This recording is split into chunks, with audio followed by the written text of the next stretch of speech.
rescate desesperado. Cierto es que la filosofía grecorromana nació precisamente cuando los primeros pensadores se atrevieron a dar explicaciones sobre los fenómenos que percibían sin recurrir a intervenciones divinas. Cierto es que la filosofía clásica en sus mejores años filosofaba sobre la existencia, el raciocinio, abstraía cuestiones elementales, discutía temas políticos y éticos y sociales, propiciaron las ciencias naturales y dieron los primeros alcances que tenemos sobre la astronomía, alejándose de la adivinación y el esoterismo. Sin embargo, en los últimos siglos del Imperio Romano de Occidente, la filosofía había decaído como el resto de manifestaciones intelectuales y se limitaba más bien a hacer nuevas interpretaciones de lo que ya se había expuesto años atrás, y así es como era muy común el neoplatonismo y el aristotelismo. A propósito de esto, valdría comentar que entre guerra y destrucción de bibliotecas como la de Alejandría, el mundo occidental había perdido por mucho el rastro a las obras de Aristóteles, y por el contrario fue en el mundo islámico donde éstas tuvieron más vigencia, lo cual propició el surgimiento de filósofos árabes aristotélicos como Avicena y Averroes. En definitiva, la filosofía occidental por aquellos años era una llama que se extinguía lentamente hasta que finalmente, y aquí el gran aporte de la Edad Media en Occidente, se convierte en una materia universitaria. De ahí el término escolástica, que proviene del latín scholasticus, o sea, propio de la escuela. Y gracias a esta institucionalización del saber se establece un nuevo método de enseñanza y además se nutre con aportes de la filosofía judía y árabe. Razón por la cual, y aquí se da la gran paradoja, Occidente redescubre a Aristóteles gracias al Medio Oriente. Primero por la obra de Averroes, como les comentaba, y luego, siglos después, por traducción directa del griego antiguo. El método de la escolástica era de lo más simpático y en cierta forma se echa de menos en el sistema educativo actual. La escolástica se valía de dos instrumentos fundamentales que era la lectio, o sea, la lectura de textos, y la disputatio, o sea, la discusión pública. Era interesante el tema de la discusión pública porque representaba un debate sobre cuestiones polémicas, mediante la exposición de un problema, la discusión y una posterior resolución del mismo, donde era admitida perfectamente la conclusión del mismo estudiante y la del gran maestro o escolástico. Sin embargo, como ya advertirás, el manejo de la escolástica no era tan sencillo si es que recordamos que por aquel entonces se vivía prácticamente una teocracia y era precisamente la Iglesia Católica la que dirigía las universidades donde se practicaba la filosofía. Así pues, habría que considerar que la escolástica estaba regida por una máxima atribuida al padre Damián, aunque algunos también se la atribuyen a Agustín de Hipona. Decía así: Filosofía ancilla theologiae est. La filosofía es la esclava de la teología. De modo que toda conclusión dada por los estudiantes no debía desentonar con los dogmas de fe o con las enseñanzas de los padres de la Iglesia. De todas formas, a pesar de esta limitación que quizás para algunos podría representar un regreso a la filosofía primitiva, en la que los pensadores entonces no terminaban de divorciarse de la intervención divina, la escolástica supuso tres cosas. Primero, una reconexión con la filosofía clásica. Segundo, una apertura a nuevas culturas como la judía y la árabe. Y por último, una nueva corriente del pensamiento que intentaba equiparar el pensamiento racional con los dogmas cristianos. En definitiva, según la teología, la idea de Cristo no solo es cognoscible mediante la fe, sino también mediante la razón. Dentro de la filosofía escolástica vale la pena mencionar a dos pensadores. Primero, Alberto Magno y segundo, a Tomás de Aquino. Alberto Magno fue un enciclopedista que tradujo y comentó y clasificó muchos textos antiguos, incluidos los de Aristóteles, los cuales comentó muy bien e introdujo sus aplicaciones dentro de las ciencias medievales. Tomás de Aquino, por su parte, fue conocido por su Suma Teológica y su Suma contra Gentiles, una obra monumental donde atiende múltiples cuestiones de fe, moral y derecho. Dentro de esa obra vale destacar sus 5 vías con las que demostraría la existencia de Dios, mediante conceptos como el motor inmóvil y la causa eficiente, a las cuales le podríamos dedicar tranquilamente otro video. De momento ha sido todo por hoy y si te gustó este video te invito a suscribirte a mi canal o también. Bueno, a ver, entonces buenos días y bueno, estamos viendo que creo que no estamos ni 5 o 6 personas. Esperemos que algunos más se vayan uniendo, o si no vamos a tener, si hay menos de 10 personas, menos de 5 o 6.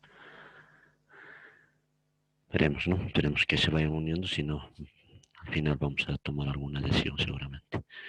Bien, hemos tratado de empezar entonces con ese material acerca de lo que es la escolástica, que algo ya estuvimos viendo en la anterior clase, con los descubrimientos de Leonardo da Vinci, muchos científicos como fueron opacados en la Edad Media con el oscurantismo dado a la Inquisición o dictadura clerical católica del catolicismo en todo el planeta Tierra, ¿no? Especialmente en Europa. De todas maneras, pues el material que hemos visto en todo caso nos hace poco comprender cuál era la situación que se vivía en la Edad Media a nivel de la filosofía hablando y cómo esta pues era el centro del saber.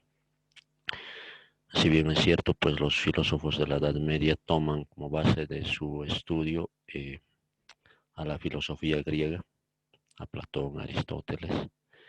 En todo caso, lo que hacen en la Edad Media es coronarla con la fe, para dar a entender de que todo conocimiento filosófico parte de la fe. Pero ellos, para hacerlo más, digamos, para taparlo, luego se llenan con eso que es la razón. O sea, unen la fe y la razón para crear un saber filosófico. Más allá de que siempre ha estado dominando, pues, eso que es la fe, ya que todo pensamiento era y estudio era teológico a nivel de la Edad Media, ¿no? Todos, ya en matemáticas, en ciencias, en música, todos teníamos que estudiar en función a lo que es Dios. Nadie podía escribirse, apartarse o separarse de ese tipo de estudio. Caso contrario, venía nomás la hoguera, la muerte, ¿no? Por lo tanto, pues en la Edad Media y la anterior clase habíamos acabado con el relato de Dante Alighieri, el cual no es solamente una caricatura de la teología mística, sino también un hombre que nos presenta el universo, un cosmos muy moderno, para sacarnos de prejuicios. Y que claro, en su momento, pues, dichos escritos pudiera llevar a la hoguera al escritor, a Dante, ¿no? Este escritor que tuvo que escribir en cantos o así de manera metafórica dicha obra. Si lo hubiese escrito tal como es, eso, seguramente pues su fin hubiera sido dado, ¿no? Y hubiera sido asesinado. Él, por ejemplo, si hay alguno que por ahí está leyendo, les recomiendo esta obra, una explicación de la Tierra, ¿no? Cómo está la Tierra constituido por diferentes círculos infernales. Cada uno de estos círculos que conducen desde la superficie terrestre hasta el centro de la Tierra constituirían los círculos infernales, que están en relación también con los 9 planetas del sistema solar. ¿Cómo es posible entonces esto explicar si en la Edad Media no había todavía viajes al espacio, no había viajes a la Luna, peor satélites, telescopios, como hoy se lo tiene, y podemos hoy en día evidenciar pues la existencia de los 9 planetas del sistema solar? Pero sin embargo ya Dante Alighieri ya lo conocía perfectamente y sabía pues la existencia de esos planetas y los círculos o los infiernos que en cada uno de los planetas existe.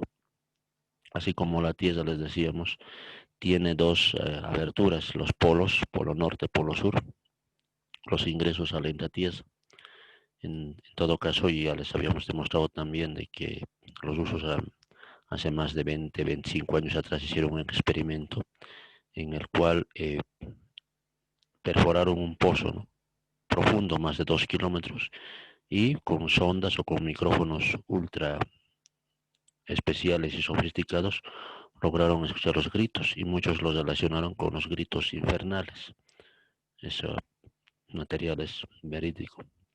Si hay alguna oportunidad de poder mostrarles, se los va a hacer, ¿no? Si nos da el tiempo, a ver, al finalizar podemos mostrar ese material.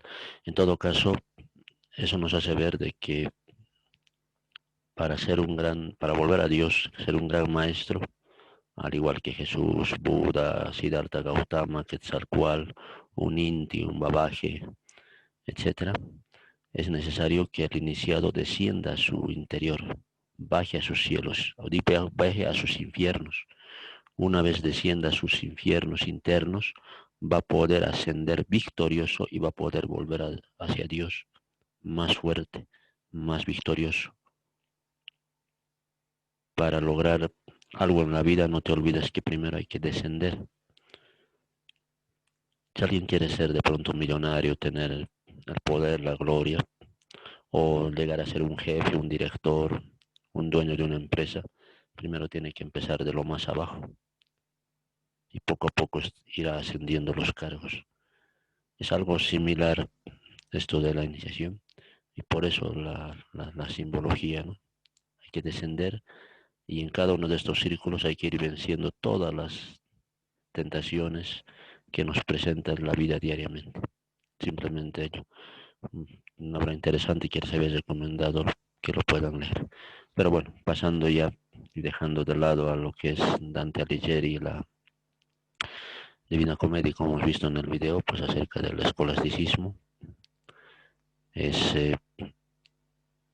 Era el escolasticismo quien oscureció la ciencia en el siglo XIII, parte de la Edad Media.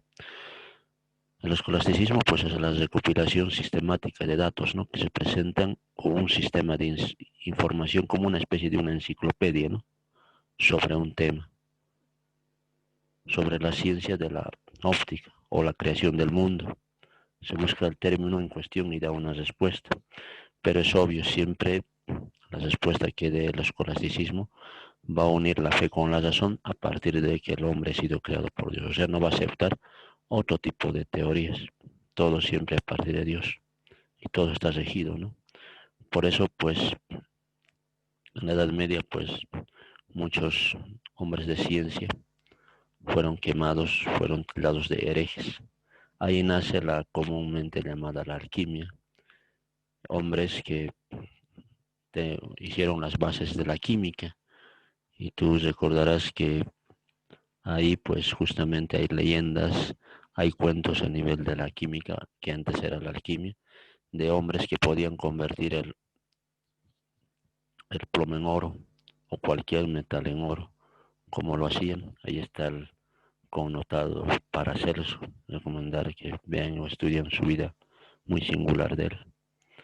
Así como el otros que de la noche a la mañana sin tener riqueza aparecieron con tanta riqueza, con tanta fortuna, pero que nunca dieron su secreto. Particularmente hemos averiguado, hemos investigado acerca de ello.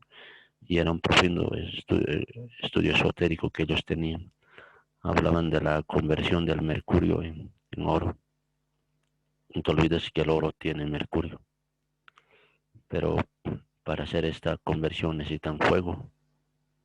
Sin ello sería imposible. Y no nos referimos al fuego de una hoguera, una fogata, sino un fuego interno que cada uno tiene dentro de sí. Ellos lo conocían y ese profundo conocimiento pues posibilitaba aquello. Pero esto no lo podían sacar afuera porque iban a ser tildados, como les decía, de herejes y eran asesinados. Por eso muchos hombres de ciencia callaron, murieron en el anonimato. El método del escolasticismo es un sistema, decíamos, que recopila datos, recopila una serie de argumentos teológicos y de la razón en diferentes áreas del saber, ya sea la ciencia, la matemática, etc. Y uno de los grandes connotados, digamos, de la escolástica es Santo Tomás de Aquino, el cual escribió, ¿no?, su obra La Suma Teológica, de que todo se resume a partir de Dios. Una obra muy conocida en la Edad Media. Y justamente pues las universidades en Europa, en París, allá en el siglo XIII, especialmente el Trento, como se llamó, en todo caso estaban en relación con la Iglesia Católica, ya que es cierto que la Iglesia vigilaba, ¿no?, todo lo que se enseñaba. Ella decía a los universitarios, esto tienen que decir a sus alumnos y esto no. Inclusive en París, pues en algunas ocasiones, dicho rector o director de esa universidad consideraba los errores que se investigaban ya en las artes, en la filosofía, en la teología, la teología, que era la reina de las ciencias. Por lo tanto, allí se decía, esto se debe enseñar y esto no. Es como si los profesores estaban condicionados, no podían enseñar. Es como un pastor, pues, hace que las ovejas le sigan y va a hacer lo que ellas digan. No va a buscar que las ovejas se rebelen, ¿no? Es simplemente aquello, ¿no? Pero era una dictadura no eclesial a nivel de conocimiento profundo, ¿no? En 1277, por ejemplo, fue conducido por instrucción del Papa Juan XXII, en todo caso, Pedro de España, al rector de la Universidad de París a un proceso, ¿no?, canónico por condenación de argumentos, ya que este rector, es obvio, estaba dando algunos conocimientos contrarios al catolicismo, a la teología. Por lo tanto, pues 219 argumentos filosóficos y teológicos fueron condenados y tildados inclusive como algo conspirativo en dicha universidad. Entonces ninguna universidad podía, pues, salirse, desenmarcarse. Todas deberían seguir un patrón. Y aquel que se desenmarcaba, por más que fuera rector de una universidad, o venía su expulsión o su muerte, quemado vivo, ¿no? Por eso muchos de estos argumentos que fueron observados en su momento eran de Aristóteles y fueron considerados inclusive como paganos. Santo Tomás de Aquino, pues, fue considerado inclusive como muy radical en sus expresiones y fue considerado como el que impuso, digamos, la enseñanza, digamos, de las proposiciones de Aristóteles. Aristóteles, no te olvides que él es el padre de la lógica, y la lógica estudia los pensamientos, estudia la verdad de un pensamiento o la falsedad del mismo. Y bueno, pues muchos de sus escritos fueron considerados así, como algo radical, algo que no se debe enseñar. Y cuando se quema la biblioteca de Alejandría, inclusive en la Edad Media, pues muchos de los escritos, libros de Aristóteles, fueron quemados y eliminados, ¿no?, porque lo consideraban como algo que estaba impropio de enseñarse.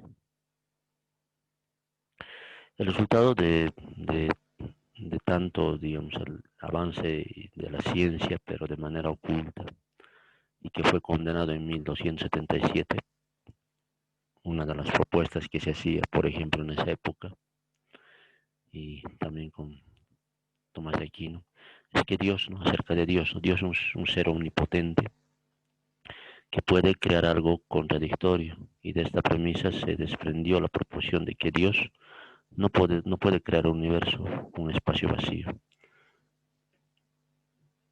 Todo es creado por Dios. No se pudiese concebir un espacio vacío que no haya sido creado por Dios. Eso fue, digamos, la manzana de la discordia en la escolástica, ¿no?, ya que él propuso algo que estaba en contra de lo que se enseñaba. Entonces, ¿qué sería el espacio vacío? Algo que no ha sido creado por Dios. Bueno, hay que admitir entonces que en el universo sí existe eso que es el espacio vacío, no todo está ocupado. Inclusive, si uno ve lo que no todo lo que nos rodea está ocupado en el espacio. Siempre hay vacíos, siempre hay espacios. Además, es eso la condenación de que Dios no puede dar al universo un movimiento rectilíneo, porque entonces en ese tipo de movimiento el universo dejaría un vacío que ya no era posible. Eso fue considerado como una herejía. A ver, ¿a qué se refiere eso de movimientos rectilíneos? Claro que, les decía, en la Edad Media no había telescopios, no había satélites, y bueno, pues lo que se quiere es que la comprensión del universo, pues, esté alejada de eso que es Dios. Y lastimosamente, pues, muchos de los filósofos simplemente se basaban en lo que es Dios, que Dios hubiese creado el universo, nada más. El universo tiene un movimiento, si ven, circular, todo da vueltas, todo está en ondas. No se pudiera comprender un movimiento rectilíneo, sino circular constante, ¿no? Pero bueno, quien decía algo contrario pues a lo que decía la Iglesia era considerado de hereje. Y bueno, para comprender si Dios da o no da el movimiento habría que hablar personalmente con Dios. ¿Y quién ha hablado con Dios? Nadie, ni por más que sea un gran religioso. De hecho, pues el universo está, o en el universo hay muchos universos, así también se lo sostuvo aquella vez.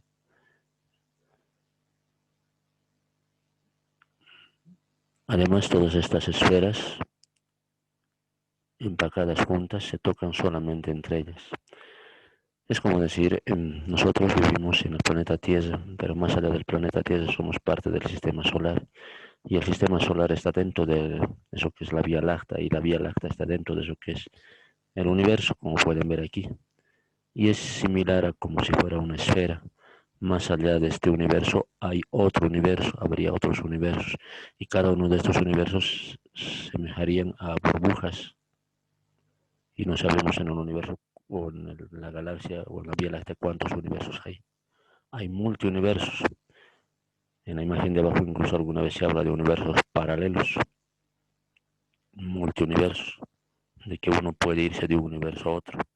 Ese es otro tema de discusión, que sin duda alguna en algún momento si a alguien le llama la atención podemos ampliar eso de los universos paralelos, agujeros de gusano, otras realidades, ¿no? Pero eso decirlo en su momento en la Edad Media es para que nos quemen, ¿no?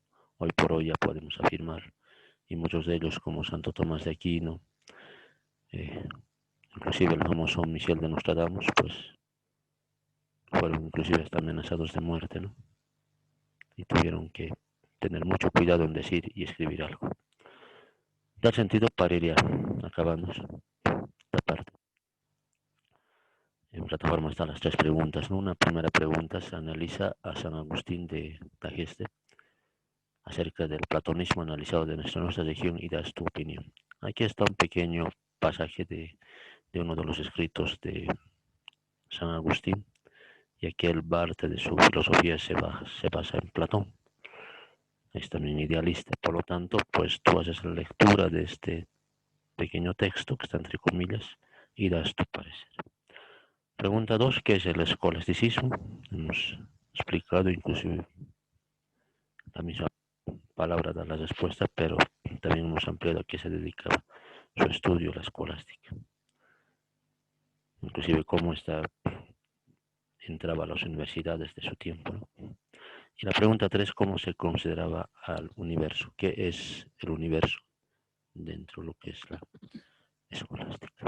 Y como les decía, pues hay personajes que médicos como Michel de Nostradamus, que en su tiempo pues igual no lo dejaron surgir, lo tildaron de loco, y hoy por hoy pues es conocido no solamente como un famoso médico, sino como un famoso vidente. A ver si el tiempo nos alcanza para poder ver parte de su vida. Tal vez muchos han visto, incluso han leído las famosas centurias de Nostradamus, pero aquí vamos a ver especialmente la parte de su vida de médico, no tanto de profeta, ¿no? ¡No te resistas! ¡Arriba! ¡Date la vuelta! ¡Soltadme!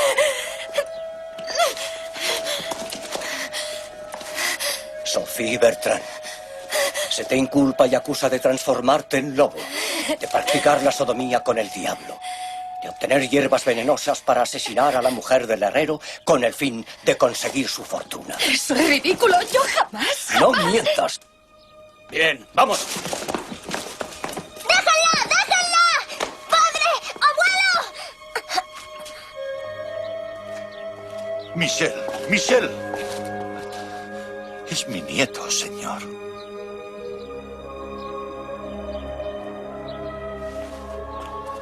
Entra en casa, Michel. Se han llevado a Sophie. Tú no te preocupes por eso, tranquilo. Tranquilo, no digas nada.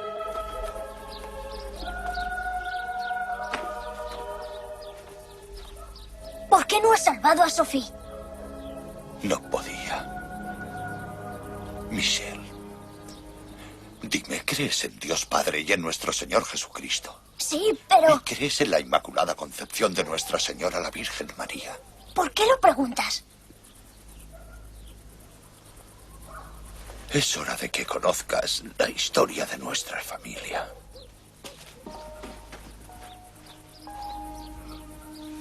Somos judíos. Pero yo fui bautizado. Un judío bautizado sigue siendo un judío. Si nos descubren, nos quemarán. La Inquisición ha acabado con muchas familias como la nuestra. Hijo, mantén siempre la fe en Dios. Dios te ha concedido el inmenso don de la inteligencia. Utilízalo con cuidado. Esta mujer murió envenenada. El veneno calentó la sangre y ésta se expandió, provocando una enorme presión en el cerebro. Eso causó su muerte. Pero se la podría haber salvado tan solo con que se la hubiera sangrado a tiempo.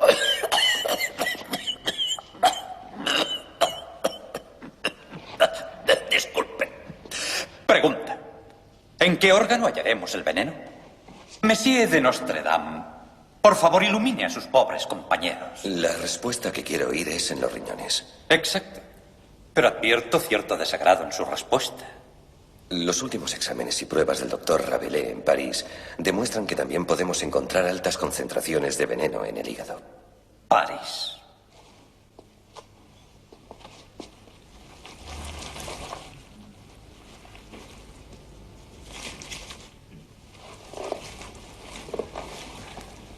¿Dónde está aquí el veneno?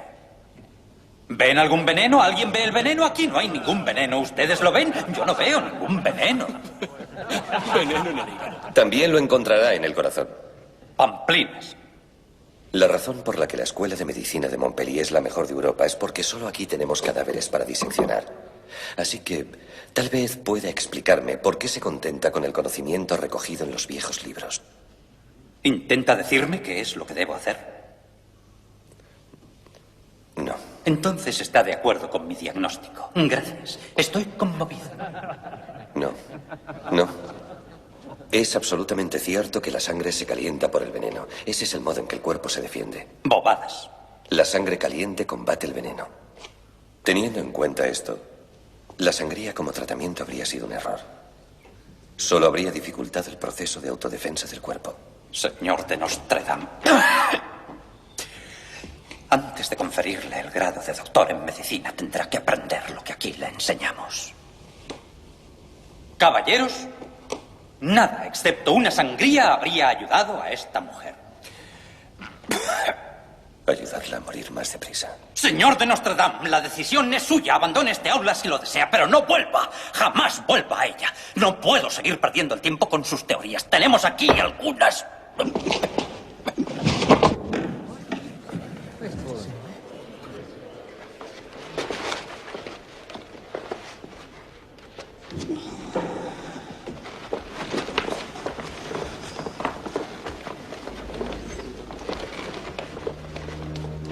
La peste. ¡La peste! ¡La peste! ¡La peste! ¡La peste!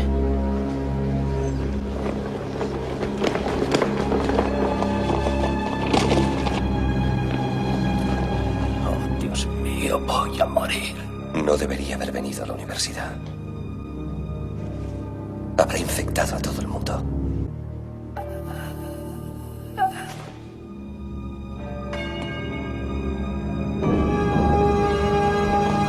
¡La peste!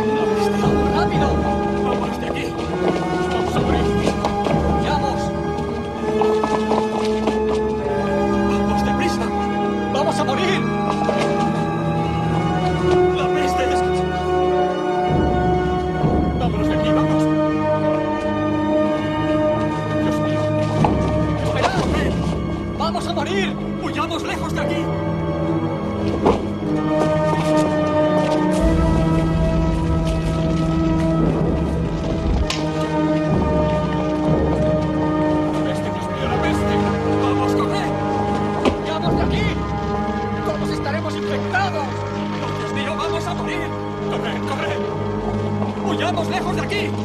¡Vamos, daos prisa! ¡La peste! ¡La peste! ¡Dios mío!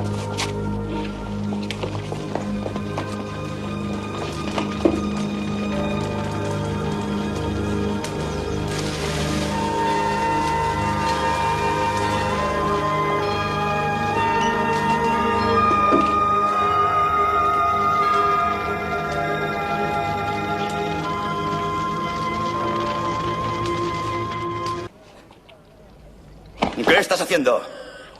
Intento ayudar. ¿Qué clase de ayuda? No haga tonterías. ¿Quién eres tú? Michel de Notre Dame. El chiflado del que todo el mundo habla. Deberían encerrarte por dar a los enfermos falsas esperanzas con tus promesas. Yo no prometo nada, solo hago lo que puedo. Su destino, sin embargo, está en manos de Dios. Así que la muerte es culpa de Dios.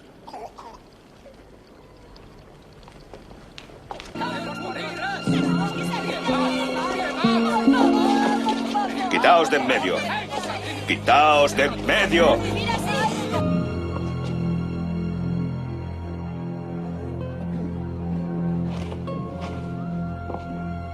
¡Esto es una rebelión! ¡Haré que os prendan a todos! ¡Ahí está! ¡Es él! Señor de Notre Dame. Nacido el 14 de diciembre de 1503 en Saint-Rémy, en la calle de Berry. Padre, notario público. Sus dos abuelos, médicos. Ha estudiado en Aviñón literatura, historia, filosofía, gramática y retórica. Luego en Montpellier, medicina. Y astrología. Anote eso.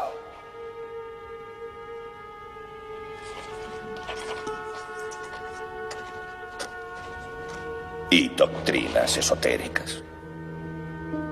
Ocultismo. No. Práctica de la alquimia.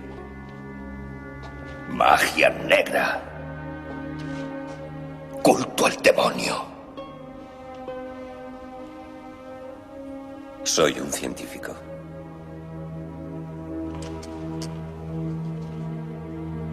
Estáis enfermos, señor.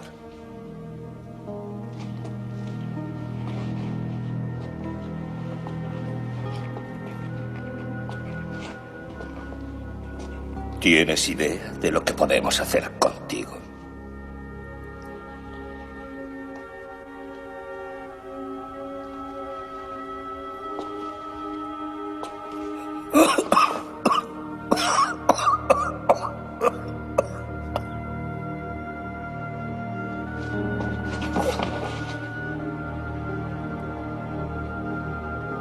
Traed a un médico, rápido. Os hará una sangría y eso os matará. Moriréis a menos que yo os ayude. Y vender mi alma al diablo. Eso es absurdo. Toma mi cruz. Si tomas la cruz, te creeré.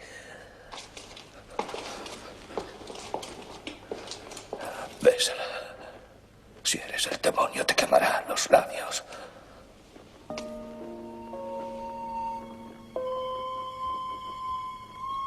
Coged una camilla y llevadle a la iglesia.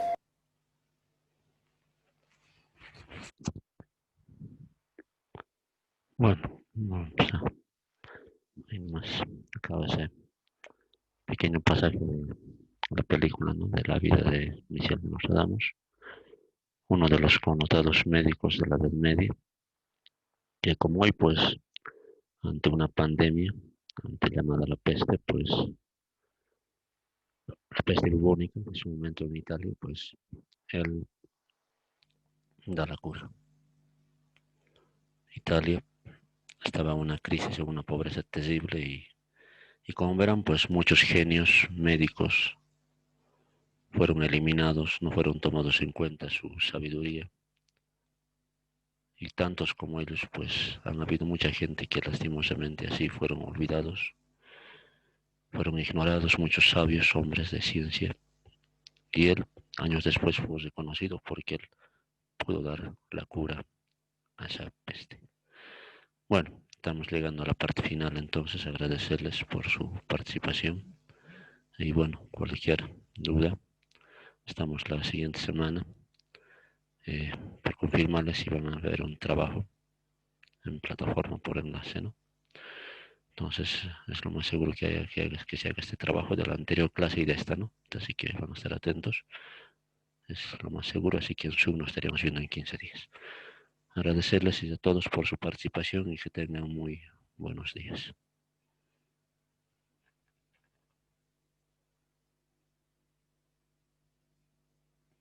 Chao, chao.